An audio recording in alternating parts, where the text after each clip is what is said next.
Hi friends, welcome to our channel. ఈరోజు మీకోసం పొమేరియన్స్ అనేవి తీసుకురావటం జరిగింది. 1 ఫీమేల్ మరియు 2 మేల్స్.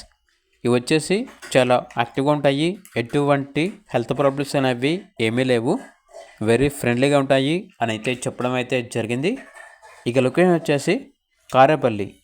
ఇక పూర్తి వివరాల కొరకు ఈ వీడియో కింద టైటిల్లో ఓనర్ నెంబర్ అనేది డిస్ప్లే చేయడం జరిగింది. ఓనర్కి కాల్ చేయండి. అలాగే ఛానల్ని ఇంతవరకు సబ్స్క్రైబ్ చేయకపోతే సబ్స్క్రైబ్ చేయండి. Thank you. By by.